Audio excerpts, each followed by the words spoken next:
नमस्कार, केबी न्यूज 24/7 के बुलेटिन में आप सभी का स्वागत है। मैं पूजा आपके साथ। चलिए सबसे पहले देखते हैं मुख्य समाचार। कर्नाटक कैबिनेट विस्तार पर दिल्ली में लगी मुहर। 3 अगस्त को होगा नए मंत्रियों का शपथ ग्रहण।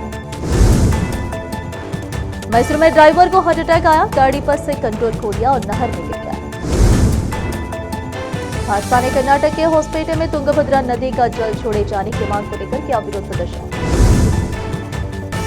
राहुल गांधी, पप्पू यादव और अवधेश प्रसाद के खिलाफ केस दर्ज। भगवा वेश में प्रदर्शन पर एक्शन। अनिल अंबानी पर सीबीआई का शिकंजा। ईपीएफओ के 1.86 करोड़ निवेश घोटाले में एफआईआर दर्ज। दिल्ली में लक्ष्मी योजना शुरू, आज से रजिस्ट्रेशन पोर्टल खुला। महिलाओं को हर महीने मिलेंगे 2500 रुपए।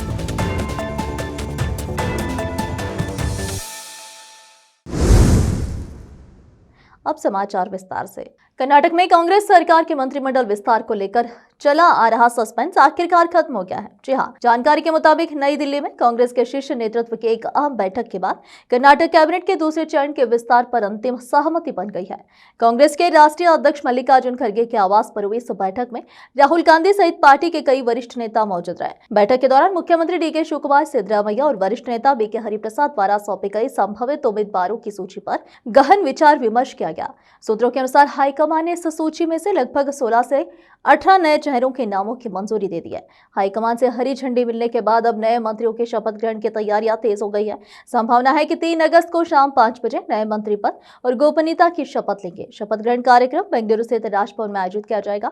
राजभवन और राज्य प्रशासन की ओर से इस कार्यक्रम को लेकर जरूरी तैयारियां शुरू कर दी गई है। इस विस्तार के बाद कर्नाटक सरकार का मंत्रिमंडल पूरी तरह से अपना अंतिम आकार ले लेगा। इससे जुड़े और भी खबरों के लिए चैनल को लाइक, शेयर और सब्सक्राइब करना ना भूलें।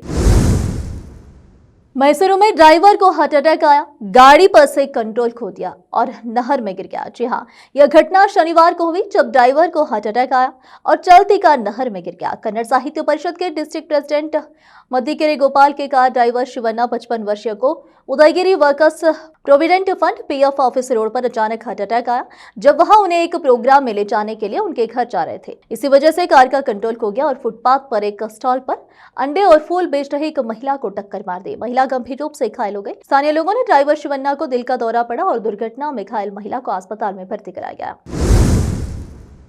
विधायक जनार्दन रेड्डी, एमएलसी हेमलता नायक, एन रविकुमार और पूर्व मंत्री बी श्रीरामुलु सहित भाजपा नेताओं ने शुक्रवार को यहां तुंगभद्रा जलाशय से कृषि गतिविधियों के लिए बाएं किनारे की 11 एओप नहर में पानी की मांग को लेकर विरोध प्रदर्शन किया। नेताओं ने अंजनाद्री से अपना विरोध प्रदर्शन शुरू किया और साइकिलों से हितनाल क्रॉस पहुंचे। वहां से उन्होंने पानी छोड़े जाने की मांग करते हुए मुनीराबाद तक पदयात्रा निकाली। भाजपा नेताओं ने धमकी दी कि अगर अधिकारी कृषि कार्यों के लिए पानी नहीं छोड़ते हैं तो वे तुंगभद्रा क्षेत्रीय कार्यालय का घेराव करेंगे।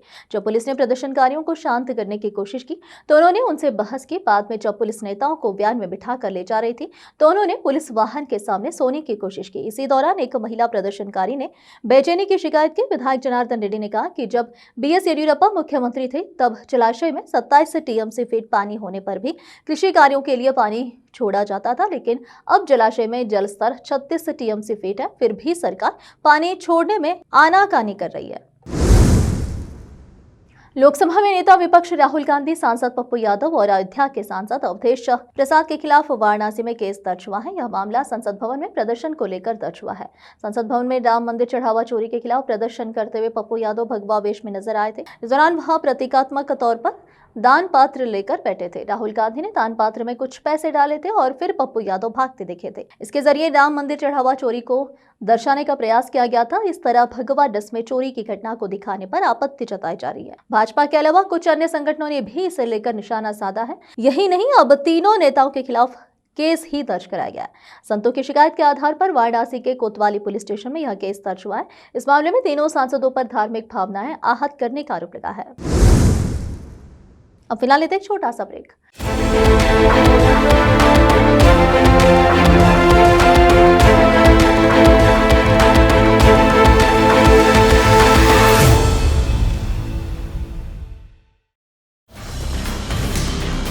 हिंदुस्तान के हर कोने में हम हैं मौजूद। 24 घंटे हालात पर गहरी नजर, खबरों से जुड़े चुपते सवालात,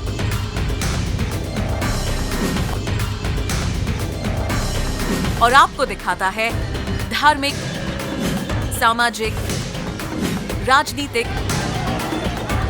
लोकल और इंटरनेशनल न्यूज की सबसे बेहतर कवरेज, जो आपको रखती है हर पल बाखबर।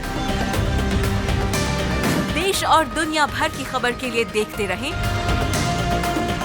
KP news 24/7। Noor education trust Bidar की ओर से चलाया जाने वाला नूर एमएड और BEd college Bidar, recognized by NCTE Delhi, affiliated to Bidar University, Bidar. Admissions open for the academic year 2025 to 26. विशेषज्ञ और सक्षम शिक्षकों द्वारा शिक्षा प्राप्त करने के लिए नूर एमएड और बीएड कॉलेज बीदर में दाखिला लें और शांत वातावरण में उच्च स्तरीय शिक्षा प्राप्त करें। बीदर शहर में बेहतर शिक्षा का एकमात्र केंद्र नूर एमएड और BEd college Bidar. For more details contact Noor colony near horticulture centre, Halatgiri के Hyderabad road, Bidar 585403 Karnataka, India. Phone numbers 9945283920, 8050172745।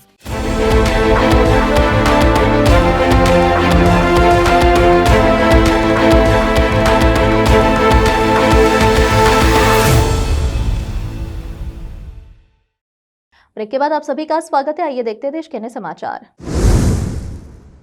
CBI ने अनिल अंबानी पर बड़ा एक्शन लिया है। उन पर उनकी कंपनी रिलायंस कैपिटल लिमिटेड के खिलाफ कर्मचारियों के भविष्य निधि संगठन ईपीएफओ के करीब 1,816.22 करोड़ रुपए के कथित निवेश घोटाले में केस दर्ज किया है। सीबीआई ने 31 जुलाई 2026 को ईपीएफओ, श्रम एवं रोजगार मंत्रालय की शिकायत के आधार पर एफआईआर दर्ज की है। इस मामले में अनिल अंबानी, रिलायंस कैपिटल के पूर्व चेयरमैन और कुछ अज्ञात सरकारी अधिकारियों और अन्य अज्ञात लोगों को आरोपी बनाया गया है। सीबीआई के मुताबिक आरोप ये भी है कि आरोपियों ने आपराधिक साजिश, धोखाधड़ी, आपराधिक विश्वासघात और भ्रष्टाचार से जुड़े अपराधों के जरिए ईपीएफओ को भारी आर्थिक नुकसान पहुंचाया।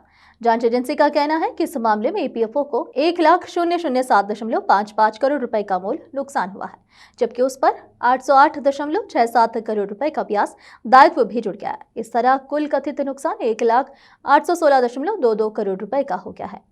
सीबीआई की एफआईआर के मुताबिक साल 2013 और 2014 के दौरान रिलायंस कैपिटल लिमिटेड ने secure non convertible debenture NCDS जारी किए थे। इन्हीं एनसीडीएस में ईपीएफओ ने अपने कर्मचारियों की जमा पूंजी में से 2,500 करोड़ रुपए का निवेश किया था। यह निवेश 4 पोर्टफोलियो मैनेजरों के जरिए किया गया था, जिनमें Reliance capital asset management limited भी शामिल थी। इन एनसीडीएस की अवधि पूरी होने पर इनका भुगतान 2023 और 2024 में किया जाना था। जम्मू कश्मीर के मुख्यमंत्री उमर अब्दुल्ला ने कुलगाम जिले के कोल्लम गांव में शुक्रवार को हुए आतंकवादी हमले की निंदा की है। इसके साथ पीड़ित परिवारों को मुआवजा देने की घोषणा की है। जम्मू कश्मीर नेशनल कॉन्फ्रेंस के अध्यक्ष डॉक्टर फारूक अब्दुल्ला और उपाध्यक्ष व मुख्यमंत्री उमर अब्दुल्ला ने कुलगाम के देवसर इलाके में 2 बाहरी मजदूरों की बर्बर हत्या की कड़ी निंदा की है। इसके साथ ही कहा कि हम पीड़ित परिवारों के प्रति अपनी गहरी संवेदना व्यक्त करते हैं और प्रार्थना करते हैं कि उन्हें इस अपूर्णीय क्षति को सहने की शक्ति और साहस मिले।